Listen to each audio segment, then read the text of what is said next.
Hola, nuevamente aquí con ustedes el doctor Alejandro Maldonado del Grupo Inteligente del Centro de Innovación Industrial en Inteligencia Artificial. En esta ocasión continuaremos hablando un poco más sobre la regresión lineal, en particular cómo se puede extender este concepto para abordar el caso de la regresión no lineal. Bien, comencemos.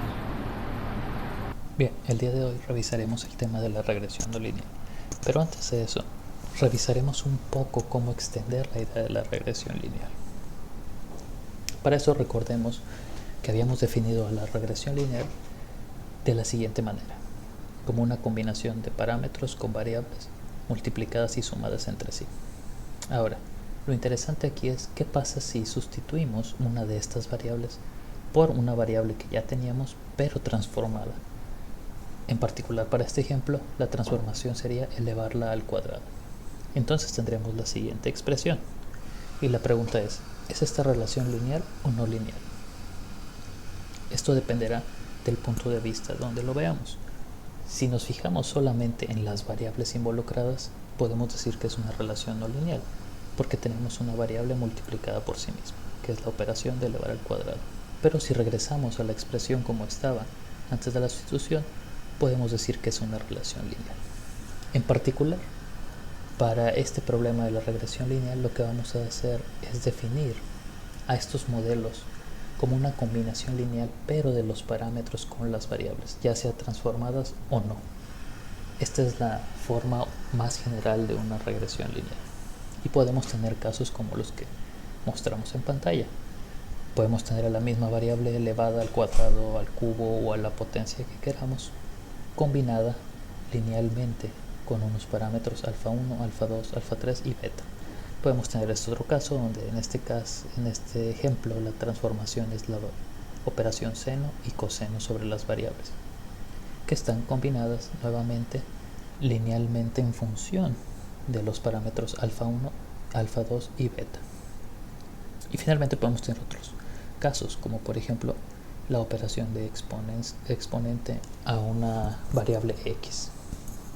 Ahora, esto nos permite extender nuestro rango de posibilidades con lo que podemos hacer con estos modelos. Por ejemplo, si tuviéramos unos puntos o datos distribuidos de esta manera, una regresión lineal como la que vimos en el video pasado nos permitiría trazar una línea recta sobre este plano de 2 dimensiones, pero no nos ajustaríamos correctamente a los datos. Ahora, si empezamos a hacer transformaciones sobre las variables y las combinamos con parámetros de forma lineal, podemos obtener entonces curvas diferentes a una recta típica. Por ejemplo, si usáramos una misma variable elevada al cuadrado, tendríamos una parábola que nos permitiría ajustarnos, por ejemplo, a esta distribución de puntos. Ahora, esto nos lleva a la cuestión de entonces, ¿qué es una regresión no lineal? Si las que hemos visto hasta el momento siguen siendo relaciones lineales. Bueno, en este caso, una regresión no lineal es aquel modelo que relaciona, como su nombre lo dice, de forma no lineal, sus parámetros con las variables independientes. Es decir, que la relación de no linealidad tiene que existir con los parámetros y las variables. Por ejemplo, tenemos este caso donde tenemos la multiplicación de alfa 1 por el seno de alfa 2. Este otro caso donde tenemos división de parámetros, o este otro caso donde hay operaciones exponenciales involucradas. Ahora, estos modelos son por mucho más complejos que los anteriores, pero al mismo tiempo nos permiten abarcar problemas todavía más complicados o distribuciones de puntos que pueden ser más complicadas. Sin embargo, esto nos lleva a otro problema que está relacionado precisamente con la complejidad de un modelo, y es el problema del sobreajuste. Por ejemplo, si tuviéramos esta secuencia de puntos que vemos en este ejemplo, podríamos ajustarnos a ellos con dos modelos. Un modelo de una regresión lineal, en este caso una recta, que pasa o trata de pasar por todos los puntos, o un modelo, seguramente no lineal, tan complejo que pasa por cada uno de los puntos de forma exacta, aunque eso implique tomar estas curvas extrañas. Ahora, ¿qué modelo es el mejor?, se preguntarán. Es mejor el modelo que tenga la mejor capacidad de generalizar para datos futuros o no vistos.